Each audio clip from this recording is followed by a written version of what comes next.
শিক্ষাৰ্থীসকল, মই তোমালোকক সিদিনা বহুলক উলিওৱাৰ দুটা অংক কৰি দিছিলোঁ। তাৰে প্ৰথম অংকটো কি আছিলে যে প্ৰথম অংকটোত 15 সংখ্যাটো আটাইতকৈ বেছি বাৰ অৰ্থাৎ 3 বাৰ আছিলে, গতিকে বহুলক 15 হৈছিলে।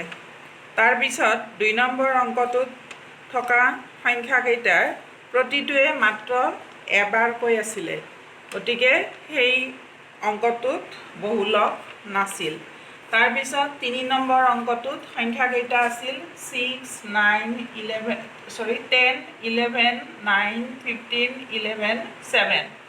এতিয়া মই সিদিনা তোমালোকক কৈয়ে দিছিলোঁ যে বহুলক উলিয়াবলৈ সংখ্যাবোৰক ঊৰ্ধ্বক্ৰম বা অধক্ৰমত সজাব লাগিব। গতিকে এই সংখ্যাকেইটা ঊৰ্ধ্বক্ৰমত সজাই আমি পাওঁ 6, 7 এটা আছে, 9 দুটা আছে, 10 এটা আছে, 11 দুটা আছে আৰু 15 এটা আছে। গতিকে ইয়াত আমি দেখিলোঁ যে 9 দুইবাৰ আছে আৰু 11 দুইবাৰ আছে, কিন্তু বাকী অংককেইটা এবাৰকৈ আছে। গতিকে নিৰ্ণেয় বহুলক হ'ব 9 আৰু 11, অৰ্থাৎ বহুলক এটাতকৈ যে বেছি থাকিব পাৰে সেই কথাটো আমি এই অংকটোৰ পৰা বুজি পালোঁ। তাৰপিছত মই আকৌ এটা অংক তোমালোকক কৰি দিছোঁ।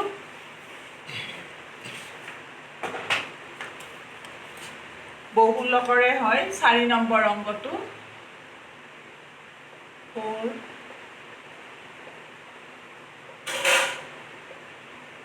4 ইয়াত আমি দেখিছোঁ এই অংকটোত মাত্ৰ এটা সংখ্যাই বাৰে বাৰে আছে, গতিকে ইয়াত তুলনা কৰিব পৰা কোনো সংখ্যা নাই, গতিকে এই অংকটোৰ বহুলক নাই। ইয়াতে লিখিব লাগিব যিহেতু ইয়াত এটা সংখ্যাই বাৰে বাৰে আছে,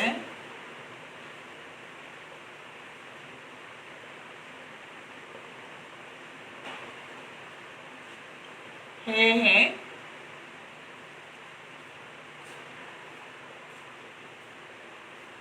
ইয়াত তুলনা কৰিব নোৱাৰি, কৰিব পৰা নাযায়। গতিকে বহুলক নাই।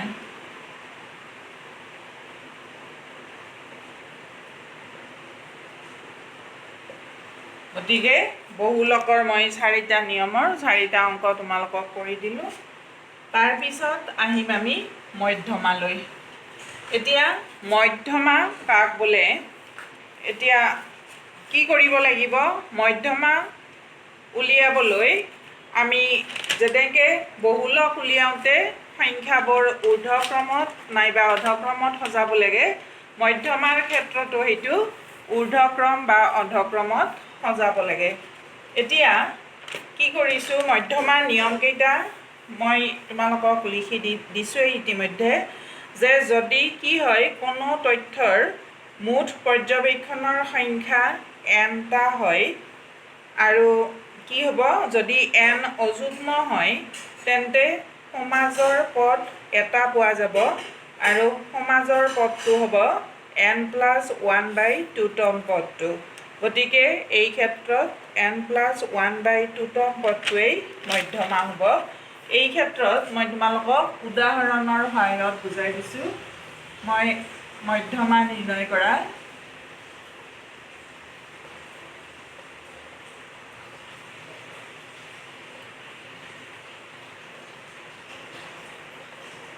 এক নম্বৰ অংকটো আছে 17, 19, 18, 25, 30, 16, 13। এতিয়া আমি ঊৰ্ধ্বক্ৰমত সজাই ল'ম, অধক্ৰমত সজালেও হ'ব। প্ৰদত্ত সংখ্যাকেইটা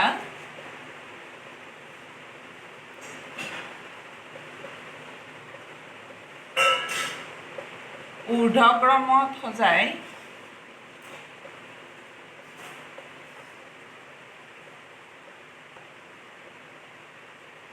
আমি পাওঁ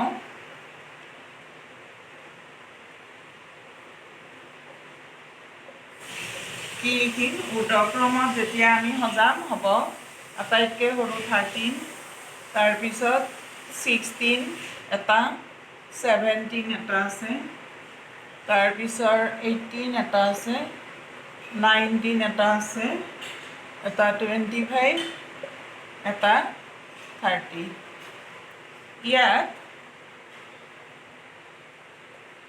মুঠ পৰ্যবেক্ষণৰ সংখ্যা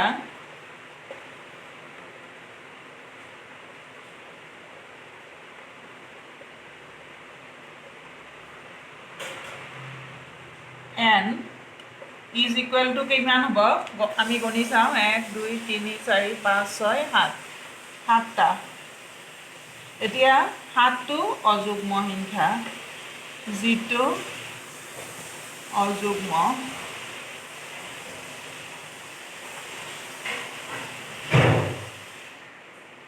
কি হ'ল যে নিয়মটো আছিলে আমাৰ যে কি হয় যদি মুঠ পৰ্যবেক্ষণৰ সংখ্যা n হয় আৰু n অযুগ্ম যদি হয় তেন্তে সমাজৰ পদ এটা পোৱা যাব আৰু সমাজৰ পদটো হ'ব n+1/2তম পদ মানে মুঠ পৰ্যবেক্ষণ মানে দিয়া থকা সংখ্যা আছে ইয়াত 7টা গতিকে এইটো অযুগ্ম হয় এতেকে সমাজৰ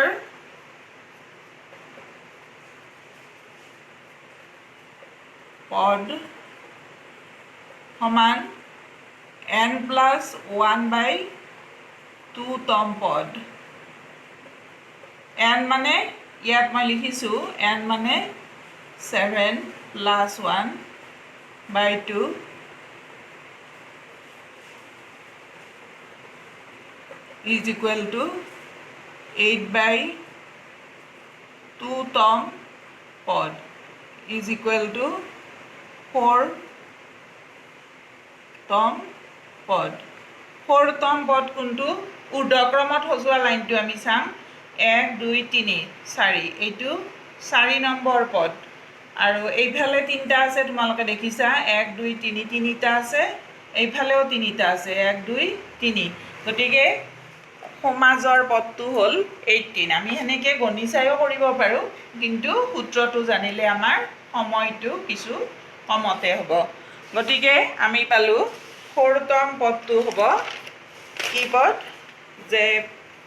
n+1/2তম পদ আৰু সেই ক্ষেত্ৰত মধ্যমা কি হয় সেইটোৱে হ'ব এতেকে নিৰ্ণেয় মধ্যমা is equal to 4তম পদ গতিকে 4তম পদ 18 আছে গতিকে মধ্যমাটো 18 হ'ব তাৰপিছত আহিছোঁ 2 নম্বৰ অংকটোলৈ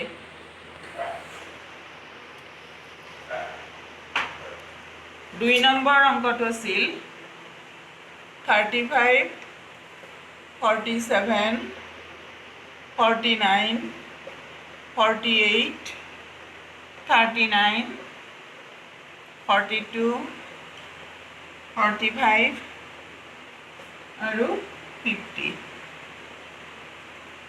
এতিয়া আমি এইকেইটা প্ৰথমতে ঊৰ্ধ্বক্ৰমত সজাই ল'ম প্ৰদত্ত সংখ্যাবোৰক ঊৰ্ধ্বক্ৰমত সজাই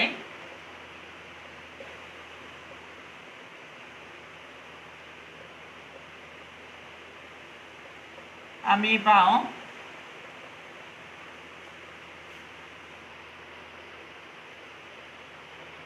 কি হ'ব ঊৰ্ধ্বক্ৰমত সজালে 35 এটা আছে তাৰপিছত 39 তাৰপিছত 42 তাৰপিছত 45 তাৰপিছত 47 তাৰপিছত 48, তাৰপিছত 49, তাৰপিছত 50। এতিয়া ইয়াত কেইটা সংখ্যা আছে? 1 2 3 4 5 6 7 8। এতেকে মুঠ পৰ্যবেক্ষণৰ সংখ্যা n equal to 8। গতিকে এতিয়া কি আছিল? মুঠ পৰ্যবেক্ষণৰ সংখ্যা 8। এতিয়া যিটো যুগ্ম সংখ্যা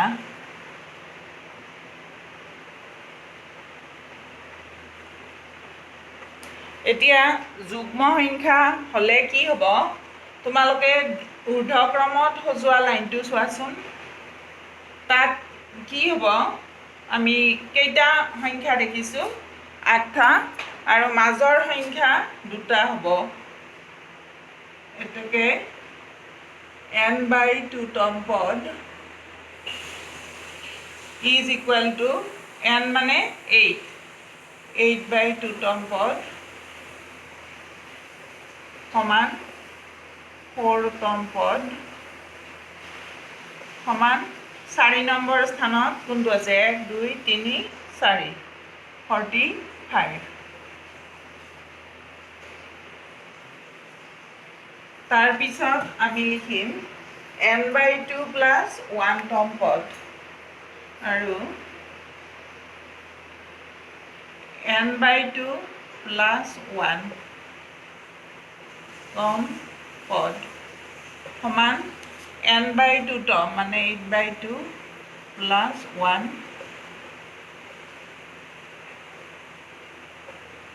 ইজ ইকুৱেল টু 4 প্লাছ 1তম পদ ইজ ইকুৱেল টু 5তম পদ ইজ ইকুৱেল টু কিমান? 1 2 3 4 5, 47। মই এতিয়া কিয় লিখিলোঁ n/2তম পদ আৰু n/2 প্লাছ 1তম পদ? তোমালোকে চোৱা, ইয়াত nটো যুগ্ম সংখ্যা আছিল, আৰু যুগ্ম সংখ্যাৰ ক্ষেত্ৰত মধ্যমা উলিওৱা নিয়মটো আছিল, যদি n যুগ্ম সংখ্যা হয় তেন্তে সমাজৰ 2টা পদ পোৱা যাব, আৰু সেই পদ 2টা হ'ল n/2তম পদ, আৰু এইটোৰ ক্ষেত্ৰত n/2তম পদটো হৈছে 4তম পদ, যিটো 45। আৰু আনটো মাজৰ পদ আছিল n/2 প্লাছ 1তম পদ, আৰু ইয়াত n/2 প্লাছ 1তম মানে 5তম পদ ইকুৱেল টু 47। আৰু এতিয়া নিৰ্ণেয় মধ্যমা হ'ব n/2তম পদ অৰ্থাৎ 4তম পদ আৰু n/2 প্লাছ 1তম পদ অৰ্থাৎ 5তম পদ দুটাৰ গড়। গতিকে এতেকে নিৰ্ণেয় মধ্যমা ইজ ইকুৱেল টু হ'ব 4তম পদ 45 আমি উলিয়াই থৈছোঁ, আৰু 5তম পদ 47/2। এই n/2তম আৰু n/2 প্লাছ 1তম পদ দুটাৰ গড় ল'ব লাগিব। ল'লে কিমান হ'ব? 92/2 ইজ ইকুৱেল টু কিমান হ'ব? 46। গতিকে নিৰ্ণেয় মধ্যমা হ'ল 46। এতিয়া এনেদৰে তোমালোকে মধ্যমা উলিওৱা অংকবোৰ কৰিবা, আৰু তাৰপিছত মই পিছৰ পাঠটো মানে সম্ভাৱিতা পঢ়াম। ধন্যবাদ।